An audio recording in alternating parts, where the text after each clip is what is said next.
राजधानी भोपाल में नारी शक्ति का एक अनोखा और भावुक दृश्य देखने को मिला, जहां महिलाओं ने नारी शक्ति वंदन अधिनियम के समर्थन में अपने सांसद का भव्य सम्मान किया। ढोल नगाड़ों, तिलक और फूल मालाओं के बीच सांसद आलोक शर्मा को दिल्ली रवाना किया गया। देखिए खास रिपोर्ट।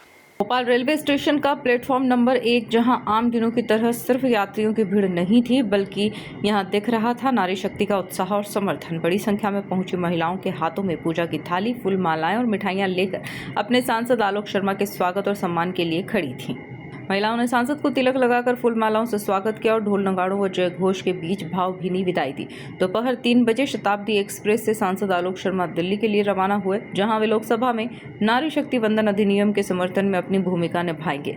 सांसद आलोक शर्मा ने भी इस सम्मान को अपनी प्रेरणा बताया। उन्होंने कहा कि भोपाल की महिलाओं का यह स्नेह उन्हें संसद में और मजबूती से अपनी बात रखने का हौसला देता है।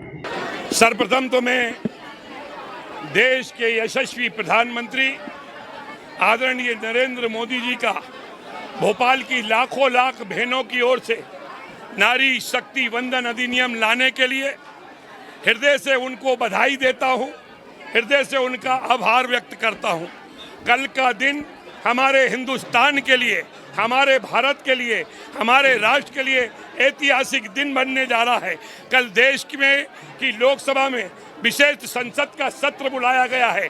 16 अप्रैल, 17 अप्रैल, 18 अप्रैल 3 दिन तक देश की सबसे बड़े लोकतंत्र के मंदिर के अंदर नारी शक्ति वंदन अधिनियम के ऊपर चर्चा होगी। मैं समझता हूं कि अभी तक देश के अंदर कांग्रेस पार्टी की सरकारें रही, कांग्रेस पार्टी की सरकारों ने माताओं बहनें महिलाओं से वोट तो लिए, परंतु उनके लिए कुछ नहीं किया।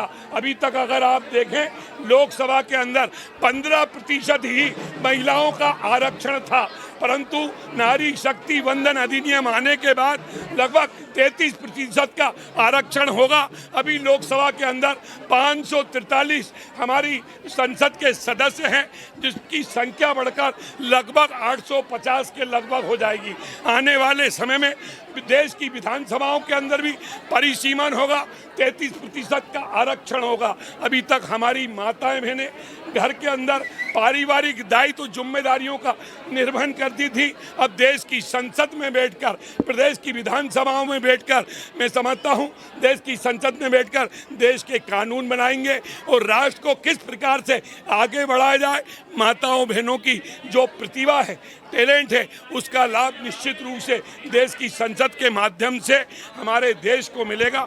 मैं पुनः एक बार देश के सभी प्रधानमंत्री आदरणीय नरेंद्र मोदी जी का भोपाल की लाखों लाख बहनों की ओर से, महिलाओं की ओर से, बेटियों की ओर से उनका बहुत बहुत बधाई देना चाहता हूं, हृदय से आभार व्यक्त करना चाह रहा हूं। आज आप देखिए कि भोपाल की बहनों में, माताओं में किस प्रकार से राजनीति में महिलाओं की भागीदारी बढ़ाने की दिशा में एक बड़ा कदम माना जा रहा है।